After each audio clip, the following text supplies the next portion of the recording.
যিখন চৰকাৰে জাতি মাটি ভেদি শ্লোগান লৈ শাসনৰ গাদীলৈ আহিল, যিখন চৰকাৰে খিলঞ্জীয়া মানুহৰ ভৱিষ্যতলৈ মূৰ তুলি জীয়াই থকাৰ যিটো পৰিৱেশ, যিটো পৃষ্ঠভূমি ৰচনা কৰাৰ কথা তেওঁলোকে কৈছিল, যিখন চৰকাৰে আমাৰ জীৱন আৰু সম্পত্তি নিশ্চয়তা প্ৰদান কৰাৰ কথা কৈছিল, যিখন চৰকাৰে এটা সুৰক্ষিত ভৱিষ্যতৰ সপোন আমাক দেখুৱাইছিল, সেই চৰকাৰখনে বৰ্তমান যেনেধৰণে বিদেশীক আনি স্বদেশী কৰাৰ যিটো প্ৰক্ৰিয়া আৰম্ভ কৰিছে, ই আটাইতকৈ দুৰ্ভাগ্যজনক কথা।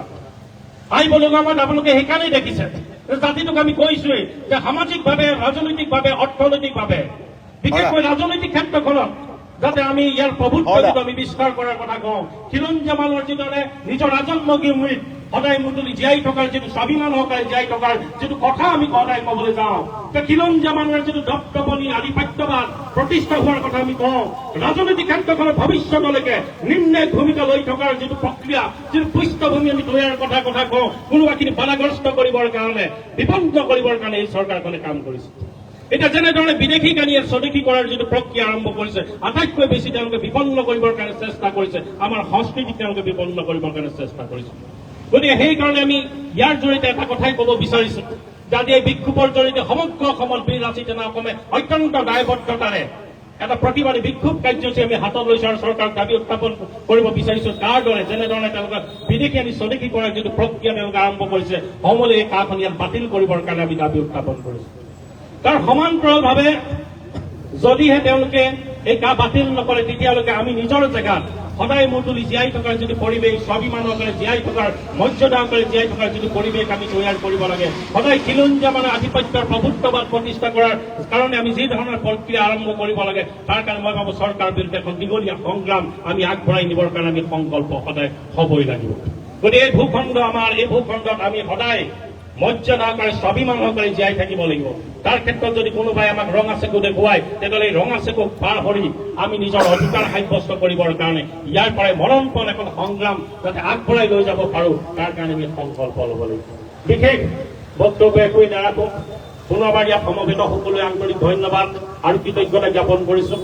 আজিৰ পৰা এটা যাত্ৰা আৰম্ভ হ'ব, অসমীয়া মানুহৰ আত্মপ্ৰতিষ্ঠাৰ এখন সংগ্ৰামক খুব সবল আৰু শক্তিৰ ৰূপত আগবঢ়াই লৈ যাবৰ কাৰণে আমি সংকল্প ল'ব লাগিব।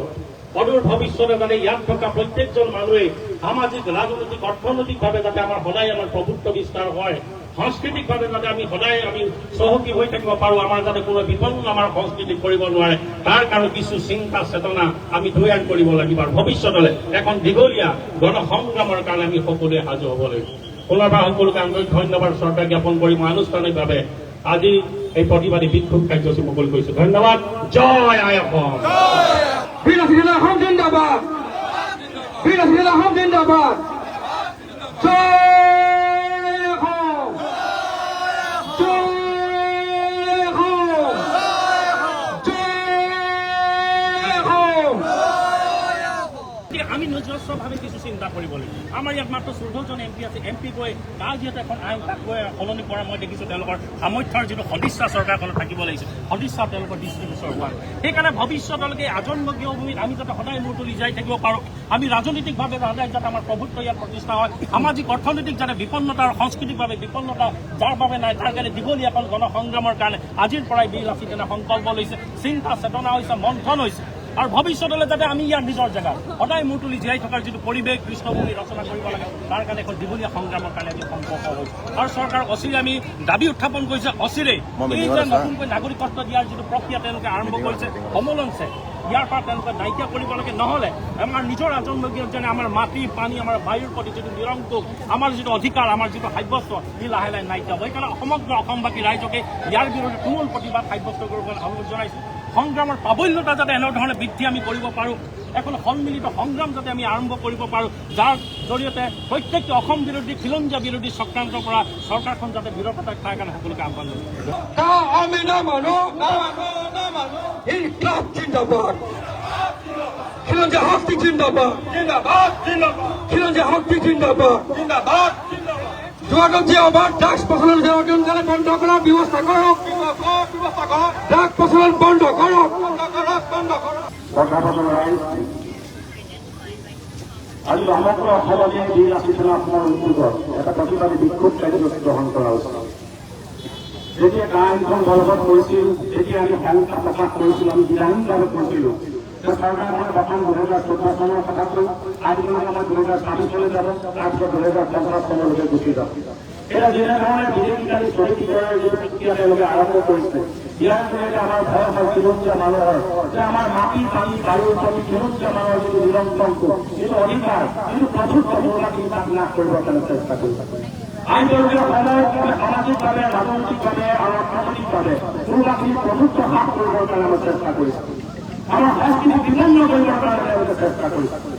এখন আমাৰ আচন্দ আমি আমাৰ চতুৰ্থ অধিকাৰ লাভ কৰি আমাৰ তৃতীয় চতুৰ্থ নাগৰিকৰ বাবে জীয়াই থকা আমাৰ পূৰ্ব পৰিৱেশ সৃষ্টি উদ্ধাৰ কৰাৰ বিষয়ে তেওঁলোকে আমাক ইয়াত লৈ গৈছে। গতিকে সেইকাৰণে আমি চিন্তা কৰিলে ভৱিষ্যতলৈকে আমি এই ভূখণ্ডত জীয়াই থকাৰ স্বাধীনভাৱে জীয়াই থকাৰ এটা পৰিৱেশ পৃষ্ঠভূমি আমি ৰচনা কৰিব পাৰিব লাগিব। আৰু সেইকাৰণে আমি দাবী উত্থাপন কৰিছোঁ যে আইনখন বাতিল হ'ব লাগে। আৰু যদিও বাতিল নকৰে তেতিয়াহ'লে দীঘলীয়া সময় সদায় এই ভূখণ্ডত আমি ছত্ৰপতি অব্যাহত ৰাখিবৰ কাৰণে খিলঞ্জীয়া মানুহৰ প্ৰভুত্ব আধিপত্যবাদ প্ৰতিষ্ঠা কৰিবৰ কাৰণে ভৱিষ্যতলৈকে ৰাজনৈতিক ক্ষেত্ৰখনত এটা সদায় আমি নিৰ্ণয় ভূমিকা লৈ থাকিব পাৰোঁ, তাৰ পৰিৱেশ ঘোষণা কৰিবৰ কাৰণে এখন দীঘলীয়া সংগ্ৰামৰ কাৰণে আমি সাজু হ'ব লাগিব। আৰু এই সপ্তাহতে আমি কেন্দ্ৰীয় প্ৰধানমন্ত্ৰী ডাঙৰীয়ালৈ এখন স্মাৰক পত্ৰ আমি উপায়ুক্তৰ জৰিয়তে আয়ুক্ত মহোদয়ৰ জৰিয়তে আমি প্ৰেৰণ কৰিব বিচাৰোঁ। আমি এখন যোৱা 5 মুহূৰ্তত আমি এখন পাঠ কৰি দিছোঁ। দক্ষিণ শ্ৰীযুক্ত নৰেন্দ্ৰ মোদী ডাঙৰীয়া মাননীয় প্ৰধানমন্ত্ৰী ভাৰত চৰকাৰ জিলা আয়ুক্ত মহোদয়ৰ জৰিয়তে বিষয় স্মাৰক পত্ৰ।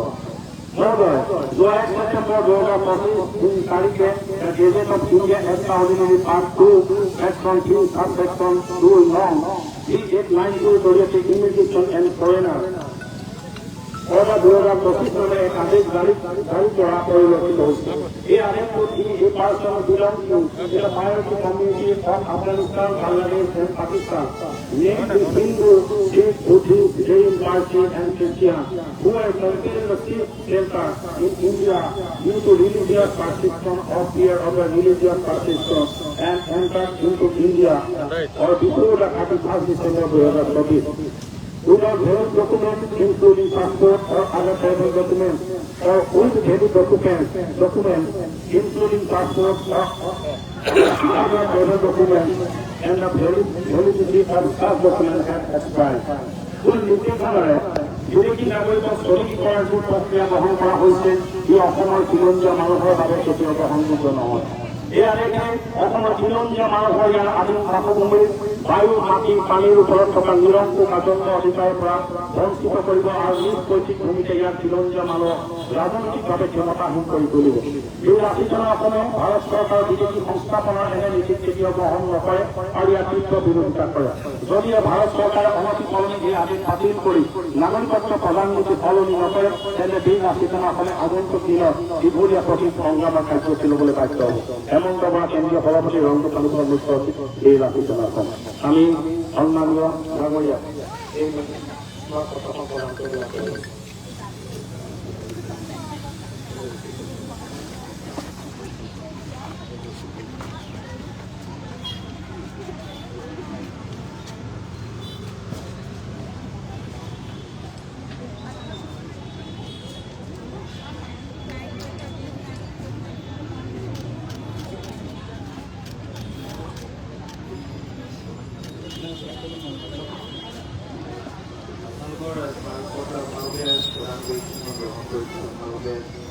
মাননীয় প্ৰধানমন্ত্ৰী ডাঙৰীয়ালৈ আপোনালোকে এই স্মাৰকপত্ৰ আপোনালোকে আগবঢ়াইছে। জিলা প্ৰশাসনৰ তৰফৰ পৰা মাননীয় প্ৰধানমন্ত্ৰী ডাঙৰীয়ালৈ আপোনালোকৰ ধন্যবাদ।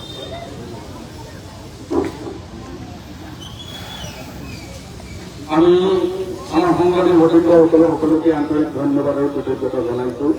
আমি আজি যি কাৰ্যসূচী লৈছিলোঁ, আমাৰ প্ৰতিবাদী কাৰ্যসূচী, আমি আয়ুক্ত মহোদয়ৰ জৰিয়তে প্ৰধানমন্ত্ৰীলৈ আমি আমাৰ স্মাৰকপত্ৰ আমি ইতিমধ্যে প্ৰেৰণ কৰিলোঁ। আমাৰ এই কাৰ্যসূচী আমি ইমানতে সমাপ্ত ঘোষণা কৰিব বিচাৰিছোঁ।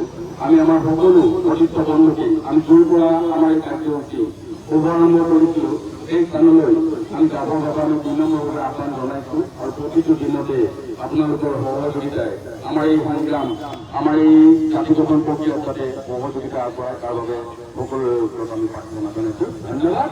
জয়